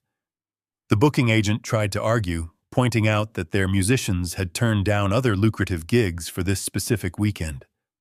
I did not argue back. I simply cited the contract clauses authorized the penalty fees and officially terminated their services. The music completely stopped. I sat in the cab of my truck staring down at my leather notebook. Every single vendor was crossed out. The entire logistical infrastructure of the wedding had been thoroughly and legally annihilated. There would be no venue, no food, no flowers, and no music.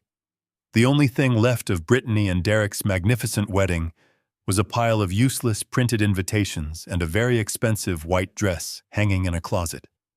I leaned back against the headrest, feeling a profound sense of absolute closure. For weeks, they had been plotting behind my back, mocking my age and spending my money to fly a deadbeat father across the country.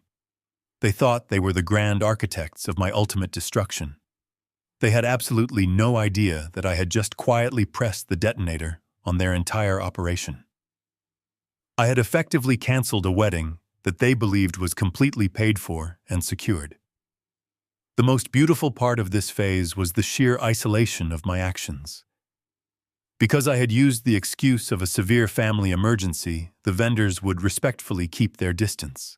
They would not call Cynthia or Brittany to confirm the terrible news, out of respect for our supposed grieving process. The silence would remain completely unbroken until the very last possible moment. I put my notebook back into the glove compartment, started the heavy diesel engine, and pulled out of the park. I drove back to my house, pulled into the driveway, and walked through the front door. Cynthia was sitting on the living room sofa, happily flipping through a bridal magazine. She looked up and smiled at me, a genuine look of completely unearned contentment on her face. She asked me how my afternoon drive was. I smiled back, looking her directly in the eyes. I told her it was incredibly productive. I walked past her, heading toward the kitchen to pour myself a glass of cold water. The wedding simply no longer existed, but the bride and the mother of the bride were still happily living in a ghost town. The swamp was drained, the dream was dismantled, and now it was time to address the final, most valuable asset they thought they owned. the $1.2 million roof over their heads. The following morning, I woke up before the sun even crested the horizon. I left Cynthia sleeping soundly under the expensive down comforter, her mind likely dreaming of the luxurious life she was about to steal from me. I brewed a pot of strong black coffee, grabbed my thick leather briefcase, and walked out to my truck. I drove through the quiet suburban streets as the neighborhood slowly began to wake up. My destination today was not a law office or a bank. I was heading to a sleek industrial business park on the far west side of the city. I was going to meet with the apex predators of the real estate food chain. In the commercial construction business, you learn to identify the corporate vultures. These are the aggressive, faceless investment firms that swoop in with millions of dollars in liquid cash to buy distressed properties, flip them, and aggressively evict anyone who stands in their way. They do not care about families, memories, or sentimental value. They only care about profit margins and immediate possession.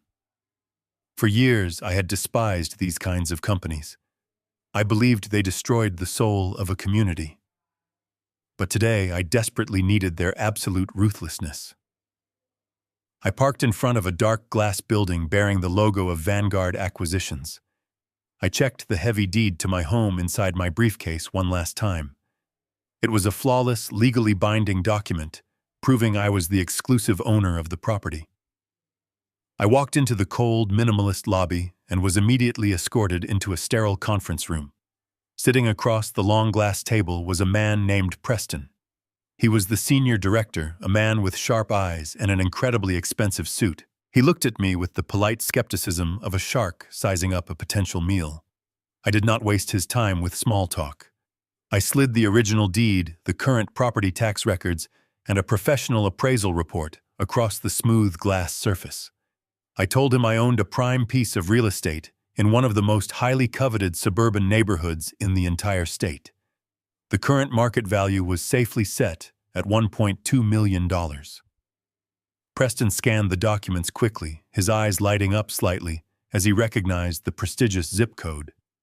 He leaned back in his leather chair and asked me why a successful contractor was looking to sell such a valuable asset to a corporate liquidator instead of listing it on the open market. I looked him dead in the eye and told him I wanted out immediately. I offered him a deal that no corporate investor could ever refuse. I would sell his firm the entire property free and clear of any liens for exactly $960,000. That was a massive 20% discount, essentially handing his company $250,000 in pure instant equity. Preston stopped taking notes. The room went completely silent as he processed the massive financial windfall I was offering him. He narrowed his eyes, searching for the trap. He asked me what the catch was. I kept my voice completely flat and void of any emotion. I told him there were only two incredibly strict conditions to this massive discount. First, the entire transaction had to be closed and fully funded in cash within exactly 48 hours. Second, his firm had to take absolute physical possession of the property exactly 1 day before this coming weekend. I explained that the house would be legally empty of my personal belongings, but there might be 2 unauthorized occupants remaining inside the premises who firmly believed they had a right to be there.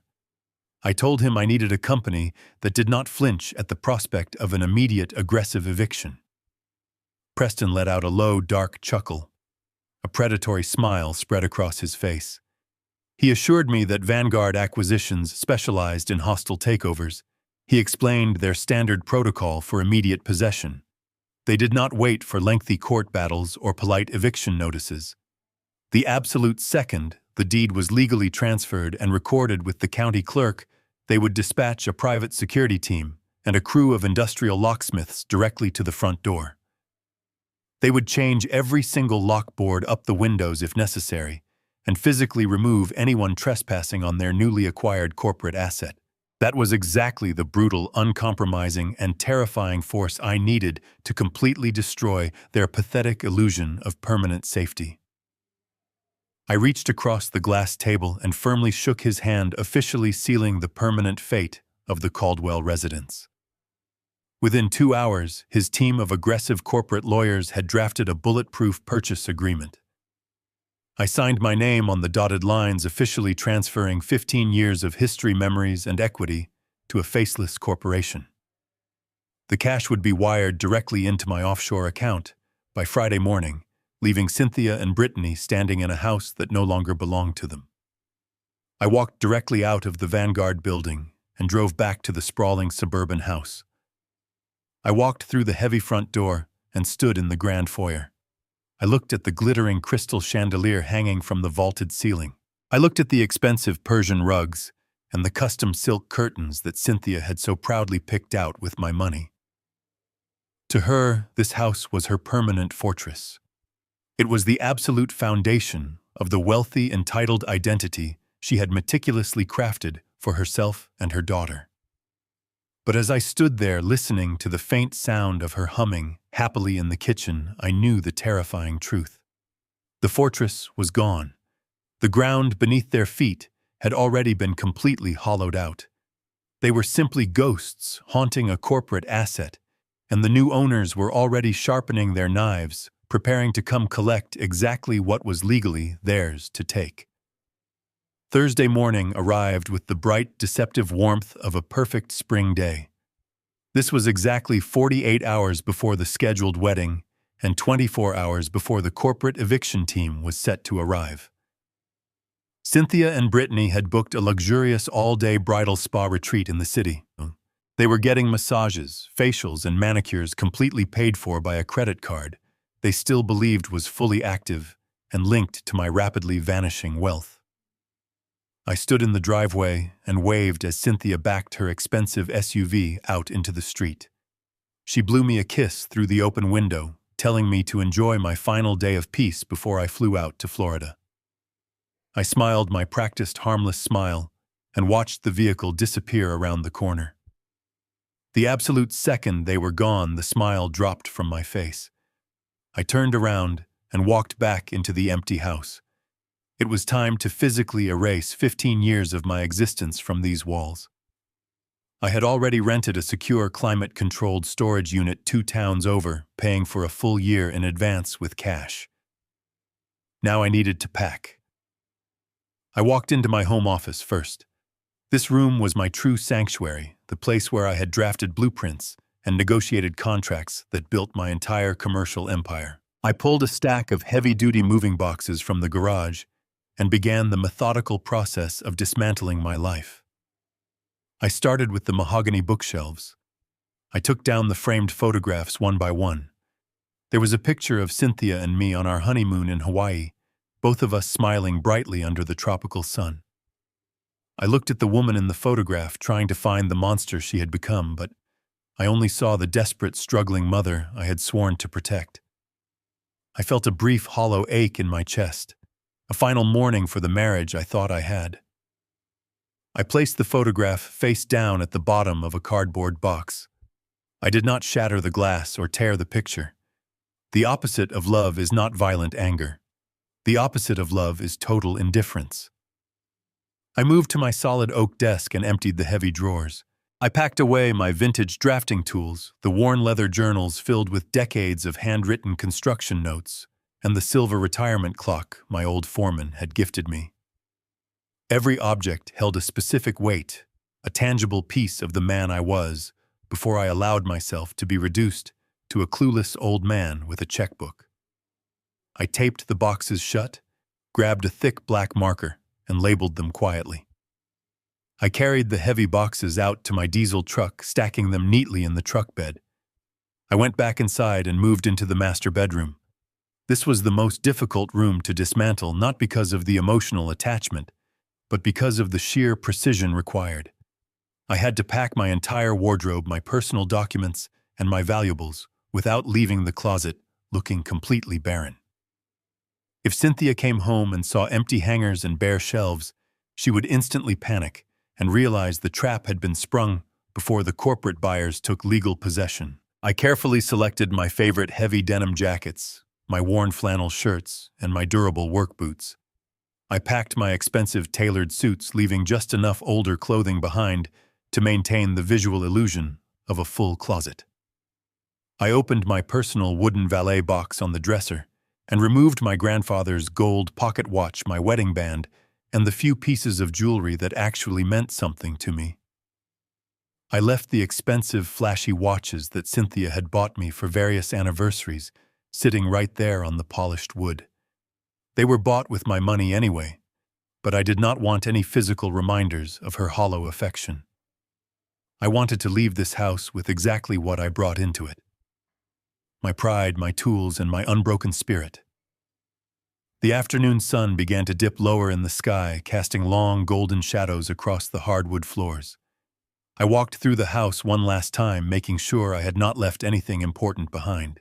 I walked through the grand living room, past the expensive silk curtains and the crystal chandelier. I walked through the massive kitchen, pausing for a moment to look at the stainless steel trash can where Brittany had thrown my custom wedding invitation just 2 weeks ago.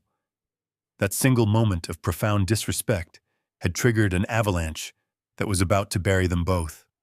I felt a deep, resonant calm settle over my entire body. I had spent 15 years trying to turn this massive structure into a loving home, but in the end, it was just wood, concrete, and glass. A house only holds value if the people inside it actually love each other. Without that, it is just an empty shell waiting to be sold to the highest bidder. I carried the final box out to my truck and secured the load with heavy nylon straps. I climbed into the driver's seat and started the rumbling diesel engine. I did not look back at the $1.2 million house as I pulled out of the driveway. I drove straight to the storage facility, unloaded my boxes into the dark, quiet unit, and snapped a heavy brass padlock onto the rolling steel door. My entire past was now safely locked away. I drove back to the house just as the sun was setting. I parked my truck, walked inside, and sat down in the heavy leather armchair in the living room. The house was perfectly silent. I was sitting in a corporate asset, waiting for the ghosts to return from their spa day. Tomorrow was Friday. Tomorrow morning, the absolute and terrifying nightmare would finally and officially begin for both of them. The front door clicked open just after 7 in the evening. Cynthia and Brittany floated into the foyer, their faces glowing from an entire day of luxurious spa treatments. They carried expensive shopping bags and chattered excitedly about the perfect weather forecast for the upcoming weekend. I remained seated in my heavy leather armchair, the picture of a tired but supportive father. Cynthia walked over and kissed my forehead, smelling of lavender and eucalyptus. She asked if I had managed to pack my bags for my early flight to Florida. I nodded, offering a gentle, reassuring smile. I told her I had everything neatly organized and was ready to get out of their way. We ate a quiet dinner together in the formal dining room. It was a masterful performance of domestic bliss. Brittany talked about Derek and how excited she was to finally walk down the aisle. Cynthia poured expensive wine, completely unaware that the bottle she was holding was purchased with an account that no longer existed. I chewed my food slowly, savoring the absolute surreal nature of the moment. They were celebrating a victory they had not actually won inside a house they no longer legally occupied. Every smile they flashed me, every sweet word they spoke, was just another nail in their own coffin. I did not feel an ounce of guilt. I just felt a profound sense of anticipation. When dinner was finished, I excused myself, claiming that my early morning flight required me to get a head start on my rest. I walked up the grand staircase to the master bedroom for the very last time. I pulled a small battered leather carry-on bag from the closet and packed a few remaining shirts and toiletries. It was a convincing prop for a trip I was actually going to take, just not the one they envisioned. Cynthia came into the bedroom an hour later, her silk nightgown flowing behind her. She looked at my packed bag sitting by the door and smiled softly. She climbed into the king-size bed and turned off her bedside lamp. I crawled in beside her, feeling the vast, cold distance between us. She reached out in the dark and rested her soft hand on my chest. She told me to have a wonderful time in Florida, and she thanked me again for being so incredibly understanding about everything. I turned my head and looked at her silhouette in the dim moonlight. I leaned over and kissed her cheek. It was a dry, hollow kiss. I told her goodbye, Cynthia. I told her I hoped she got exactly the wedding day she truly deserved. She closed her eyes and drifted off to sleep, within minutes, completely at peace with her monstrous deception. I lay awake for hours staring at the ceiling, listening to the rhythmic ticking of the hallway clock. The final, inescapable countdown to their absolute and total destruction had officially begun. At exactly 3:30 in the morning, I silently slid out from under the heavy down comforter. I did not turn on a single light. I dressed in the pitch-black darkness, pulling on my heavy denim jacket and my worn leather work boots. I picked up my small carry-on bag and walked quietly out of the bedroom, leaving the door slightly cracked, just the way Cynthia liked it. The house was completely silent, heavy with the deep sleep of the oblivious. I walked down the carpeted stairs, each step bringing me closer to absolute freedom. I stopped in the grand foyer and looked around the shadowy living room. In just a few short hours, the corporate security team from Vanguard Acquisitions would march up the front walkway. They would pound heavily on the thick oak door, demanding immediate entry. They would hand Cynthia a legally binding eviction notice and give her exactly 1 hour to vacate the premises before they physically removed her and her daughter onto the front lawn. But before the corporate vultures arrived to pick the carcass clean, I needed to leave my own personal signature on this masterpiece of vengeance. I slowly walked past the living room and stepped into the massive gourmet kitchen. The moonlight spilled across the pristine marble island, illuminating the exact spot where this entire war had officially started. I set my bag down on the hardwood floor and unzipped the front pocket. I pulled out a thick, heavy manila folder. I placed it perfectly in the absolute center of the cool marble countertop. I wanted it to be the very first thing they saw when they came downstairs for their morning coffee. I opened the flap of the folder and meticulously arranged the contents. First, I laid out the $2,000 custom wedding invitation, the exact same one Brittany had thrown into the trash can. I had retrieved it, cleaned it, and torn it cleanly in half. Next to the torn invitation, I placed the comprehensive bank statements showing the completely drained joint accounts and the frozen credit lines. Beside those, I carefully set down a pristine copy of the unilateral divorce petition, heavily stamped and officially filed with the county clerk. Finally, I placed a bright red sticky note right on top of the pile. I pulled a pen from my pocket and wrote a short, simple message. It read, "I am just an outsider with a checkbook, and the checkbook is officially closed. Enjoy your special day." I left the folder resting silently in the moonlight. I picked up my bag, walked out the back door, and locked it securely and firmly behind me forever. I climbed into my heavy diesel truck, started the roaring engine, and drove away into the cool, dark, and quiet Texas morning. The final stage was now perfectly set. The trap was fully loaded and ready. All that was left to do was wait patiently for the warm sun to rise and watch the magnificent explosion. I parked my heavy diesel truck down the street, completely hidden beneath the sprawling branches of a massive willow tree. From this vantage point, I had a perfect, unobstructed view of the $1.2 million property that I no longer owned. The dashboard clock glowed quietly. It was exactly 10 in the morning on Saturday. The sky was blue, offering the perfect backdrop for their magical day. I rolled my window down a fraction, letting the crisp morning air fill the cab of the truck. I poured a cup of steaming black coffee from my steel thermos and settled into the worn driver's seat to watch the magnificent explosion. Exactly on schedule, a pair of pristine white limousines turned onto the quiet suburban street. They glided smoothly up the freshly paved driveway, gleaming under the bright Texas sun. The doors of the first vehicle swung open. Cynthia stepped out first, wearing an elegant, incredibly expensive mother-of-the-bride dress, paid for by the ghost of my bank account.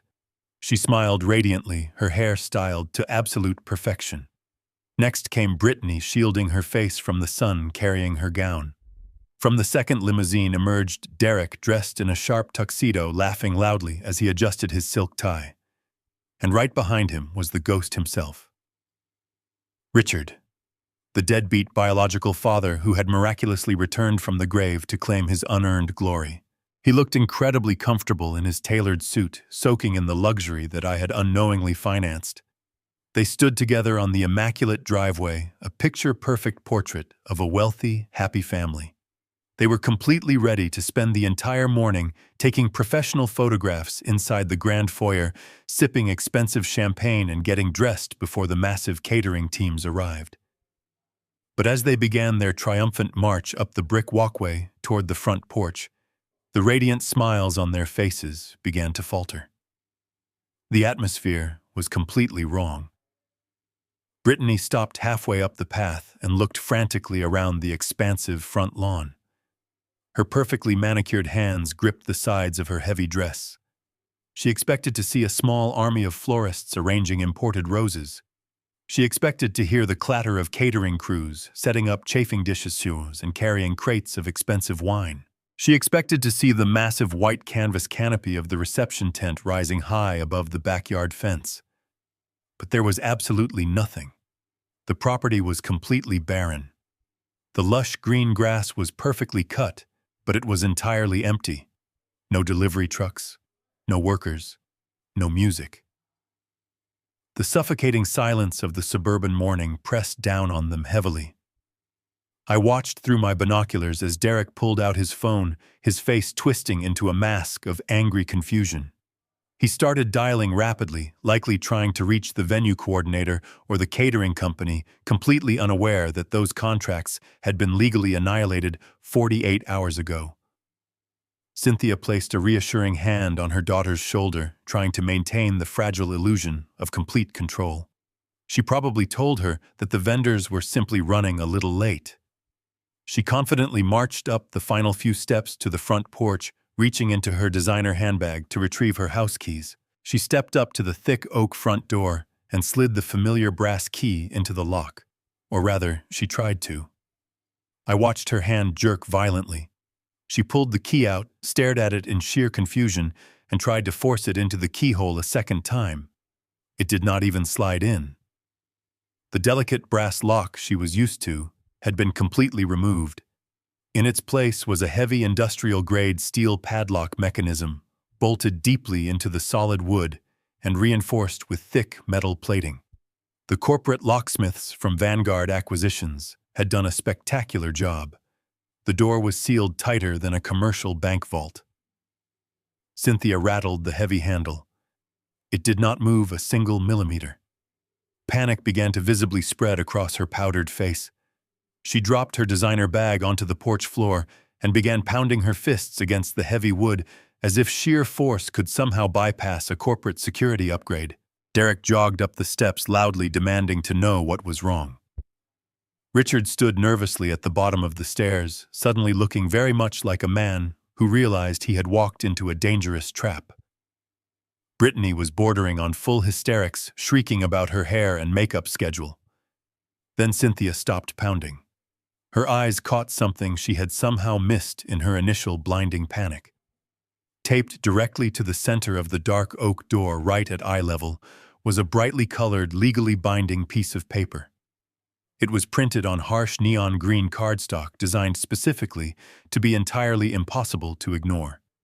It was the official notice of immediate eviction and corporate possession. I watched her lips moving as she read the brutal legal terminology printed on the page. The notice stated the property had been legally transferred, paid in full, and was now the exclusive corporate asset of Vanguard Acquisitions. It warned that unauthorized persons attempting to enter the premises would be arrested for criminal trespassing. It offered zero grace period. The window to vacate expired yesterday. The house was completely gone. Cynthia stumbled backward, her hand flying to her mouth in absolute horror. The color drained from her face. She looked like someone who had just watched the ground open up and swallow her reality. She turned to face her daughter, her future son-in-law, and her ex-husband. She had no explanation. She had no idea how an estate could just vanish overnight. She pulled out her cell phone, dialing the only person she thought could fix this massive disaster. My phone sitting on the passenger seat began to ring. I simply smiled, took a sip of my coffee, and let it go straight to voicemail. My phone sitting on the passenger seat began to ring. I simply smiled, took a sip of my coffee, and let it go straight to voicemail. Down on the driveway, the panic was rapidly escalating from quiet confusion to absolute frantic chaos. Derek paced back and forth across the pristine concrete, running his hands nervously through his perfectly styled hair. He looked like a cornered animal, realizing the walls of the cage were finally closing in. He argued loudly with Cynthia, pointing at the heavy padlock. His aggressive body language told the entire story. He was demanding answers that my completely terrified wife simply did not have. Richard nervously checked his gold watch and took a few slow steps backward, clearly calculating how quickly he could escape if the police arrived. But Derek was far too desperate to simply walk away. His massive gambling debts were breathing down his neck, and this house was supposed to be his ultimate financial salvation. I watched him storm off the front porch and march aggressively down the side path leading to the backyard. He was going to break in. He thought he could just smash a window, unlock a seated door, and magically restore the comfortable illusion they had been living in. I picked up my binoculars and followed his movements as he disappeared behind the tall wooden fence. It only took a few moments before I heard the sharp, unmistakable sound of shattering glass echoing through the quiet suburban neighborhood. Derek had picked up a heavy decorative landscaping rock from the flower bed and smashed it right through the sliding glass patio door. He reached his hand through the jagged shards of broken glass, unlocked the heavy latch, and slid the damaged door open. He stepped into the house, prepared to confront whoever he thought was playing a cruel prank on them. But the absolute second his expensive leather dress shoes hit the hardwood floor, his aggressive momentum completely vanished. He stopped in his tracks. The sprawling $1.2 million house was entirely silent, but it was a different kind of silence than he had ever experienced before. It was an echoing, cavernous hollow. The corporate extraction team from Vanguard Acquisitions had systematically executed their standard asset protection protocol. The massive leather sofas were completely gone. The expensive Persian rugs had been rolled up and hauled away. The custom silk curtains Cynthia had spent thousands of dollars on were stripped from the tall windows, leaving nothing but bare glass letting in the harsh morning sunlight. Even the massive crystal chandelier in the formal dining room had been safely unbolted and removed to protect the corporate investment. The house was completely stripped bare down to the absolute studs and drywall. Derek stood frozen in the empty living room, his breath catching in his throat. Every single step he took echoed loudly off the bare walls, sounding like gunshots in a hollow cave. The luxurious fortress he planned to steal had been completely vaporized. A moment later, Cynthia and Brittany rushed through the shattered patio door, desperately following Derek inside. Richard trailed cautiously behind them, his eyes darting nervously around the bare walls. As Cynthia stepped into the vast, empty living room, her designer handbag slipped from her trembling fingers and hit the bare hardwood floor with a dull thud. She let out a choked, ragged gasp. Her hands flew to her face, her eyes wide with unadulterated terror. She spun around in circles, desperately looking for any familiar piece of furniture, any remaining sign of the wealthy life she had grown so accustomed to living. But there was nothing. No family photographs on the mantel. No expensive vases on the hallway tables. Just expansive, unforgiving emptiness. Brittany began to cry hysterically, her loud sobs bouncing sharply off the barren walls. Her pristine white wedding dress dragged across the floor as she stumbled forward, completely unable to process the total destruction of her reality. She screamed at her mother, demanding to know who had done this on her special day. Cynthia could not even form a coherent sentence. Her entire body shook violently as the horrifying truth began to crush her. The clueless old man had not simply gone fishing, and he certainly had not flown to Florida. I watched through the bare windows as they slowly moved through the empty house like disoriented ghosts, eventually wandering into the massive gourmet kitchen. The kitchen was just as desolate as the rest of the house. The heavy oak chairs and the expensive appliances that belonged to the property were gone. But right in the dead center of the cold marble island, completely isolated in the massive room, was a cheap, flimsy plastic folding table. It was the only piece of furniture left in the entire building. The Vanguard cleanup crew had clearly ignored it, assuming it was just worthless trash. Derek walked slowly toward the table, his eyes locked onto the single item resting in the center of the white plastic surface. It was the thick manila folder I had carefully placed there at 3:30 in the morning. He reached out with trembling hands and flipped the heavy cover open. Cynthia and Brittany crowded closely around him, their faces pale with dread. Right on top of the neatly organized stack of legal documents was the brightly colored sticky note bearing my final handwritten message to them. Derek read the words aloud, his voice cracking with absolute panic. He read about the outsider with a checkbook.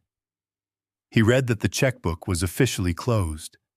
He pushed the sticky note aside with a trembling finger, revealing the item resting just beneath it. There, resting perfectly in the center of the file, was the $2,000 custom wedding invitation.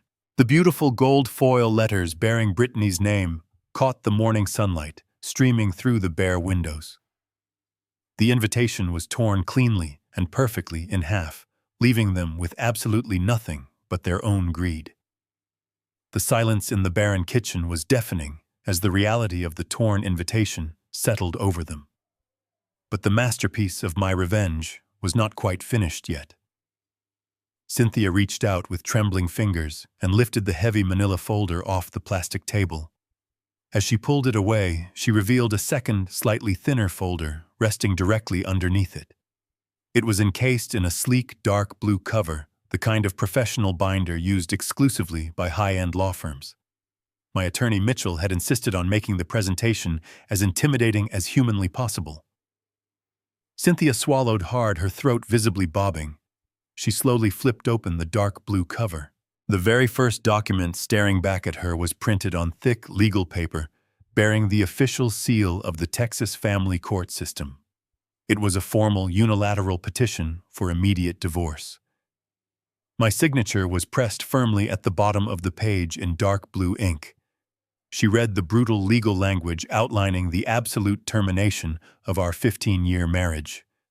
The petition explicitly stated that no spousal support would be offered and no alimony would be paid, citing severe financial betrayal and malicious intent. Cynthia let out a sharp gasp, her legs visibly shaking beneath her expensive designer dress.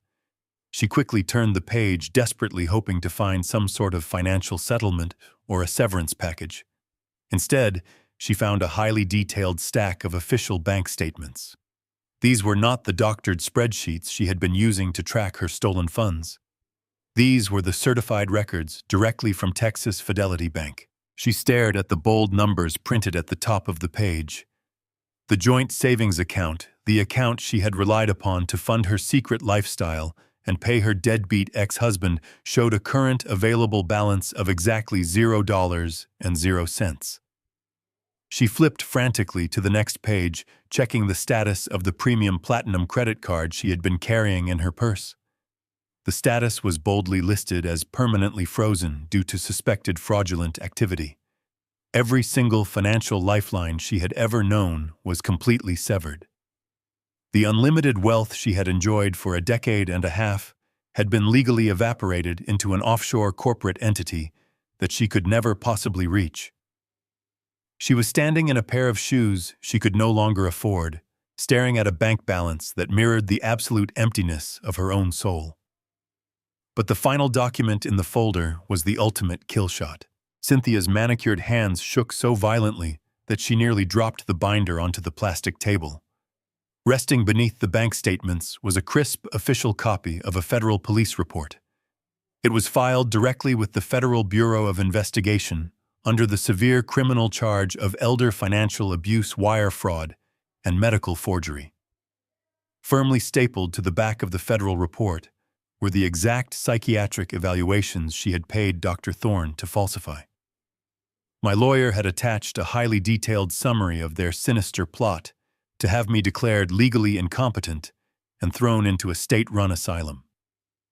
The document explicitly named Cynthia, Derek, and Richard as active co-conspirators in a massive coordinated racketeering scheme. The trap was not just financial, it was severely penal. They were looking at decades in federal prison. Derek leaned over Cynthia's trembling shoulder to read the federal document. The moment his eyes processed the bold letters spelling out wire fraud and federal investigation, his entire demeanor violently shattered. The arrogant, entitled groom completely vanished, replaced by a terrified, deeply indebted coward. His face turned the color of pale ash. He realized in that exact second that there was no $1.2 million house to inherit. There was no massive retirement portfolio to steal. The golden goose was entirely dead, and the federal authorities were actively hunting the foxes. Derek stumbled backward, bumping into the bare drywall. Brittany reached out to him, her face stained with black mascara, begging him to tell her what was happening. Derek looked at her with pure, unadulterated disgust. He violently swatted her hand away from his tuxedo jacket. He screamed that they were completely ruined, that her mother was an absolute idiot, and that he was not going to spend the best years of his life rotting in a federal penitentiary for a botched scam. He ripped the expensive silk boutonniere from his lapel, threw it onto the cold hardwood floor, and told Brittany the engagement was permanently canceled. Without looking back a single time, Derek sprinted out the shattered patio door, desperately fleeing the property to save his own skin. Richard watched the young man run away in sheer terror. The biological father, the man who was supposed to proudly walk his daughter down the aisle on my dime, did not hesitate for a single moment. He had survived his entire life by running away from his responsibilities, and he certainly was not going to stop now. He took one look at the federal police report resting on the table, turned on his heel, and sprinted straight out the front door, leaving his daughter behind for the second time in her miserable life. The heavy silence returned to the massive empty house. The corporate cleanup crew had removed everything, but the emotional devastation left behind was incredibly profound. Cynthia's knees finally buckled under the crushing weight of her absolute failure. She collapsed onto the bare hardwood floor, burying her face in her hands, sobbing with a deep, agonizing despair. Brittany slowly sank down onto the floor right beside her. The beautiful, immaculate white wedding dress pooled around her on the dirty, dusty floorboards. They were completely alone.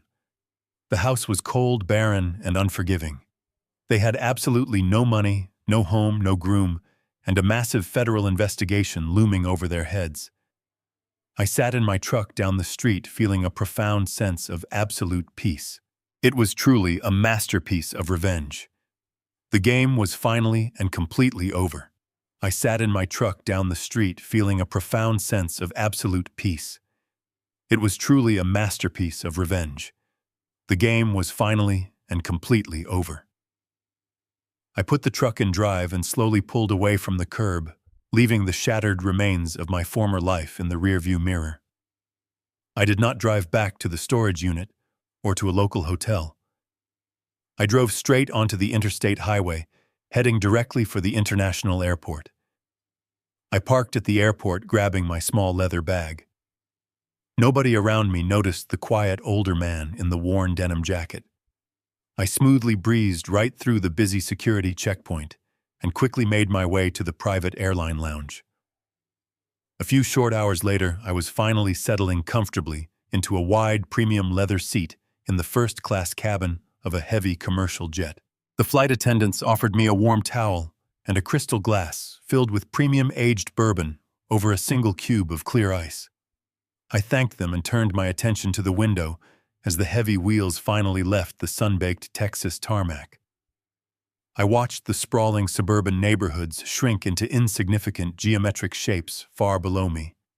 Somewhere down there in one of those tiny boxes, my ex-wife and her deeply spoiled daughter were sitting on a dirty hardwood floor, waiting for the federal authorities to knock on their shattered door. I reached into the inner pocket of my jacket and pulled out my cell phone. The screen was completely illuminated, overloaded with a constant stream of frantic notifications. Cynthia had called over 70 times, and Brittany 30. There were dozens of lengthy voicemails and a massive wall of hysterical text messages. I slowly unlocked the screen and opened the voicemail application. I pressed play on the very first message. Cynthia's voice blasted through the small speaker, completely distorted by her uncontrollable sobbing and absolute panic.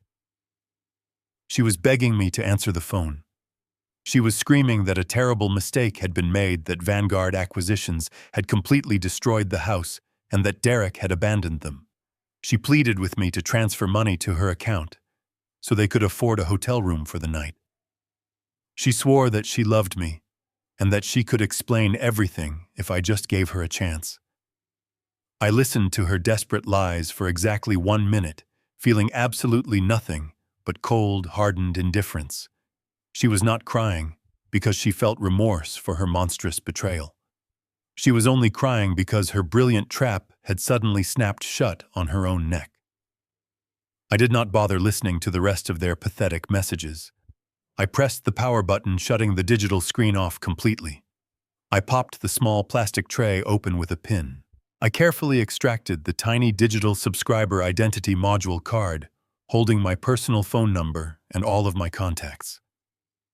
I held the small piece of plastic between my thumb and index finger for a long moment. That tiny chip contained 15 years of a fake marriage, thousands of fake memories, and the only remaining connection to a family that never truly existed. I held my crystal glass of bourbon up to the light. I opened my fingers and dropped the digital card directly into the amber liquid. It floated on the surface for a brief second, before sinking slowly to the bottom, coming to rest quietly beneath the ice. I took a very long, slow sip of the expensive whiskey, savoring the rich, smoky burn as it traveled down my throat. I leaned my tired head back against the soft leather headrest and watched the thick white clouds rolling past the window. I had a lot of time to reflect on the nature of family during this journey. Society tells us we must always forgive our family members. But I learned the hard way that blood and marriage certificates are not magical shields that excuse pure evil. Sometimes the people who claim to love you the most are simply the ones who have the easiest access to your vulnerabilities. True dignity requires you to look reality in the eye, recognize the venom, and have the absolute courage to cut the cancer out completely before it entirely consumes your soul. I did not waste the last 15 years of my life. I simply paid a very expensive tuition to learn an invaluable lesson about human nature.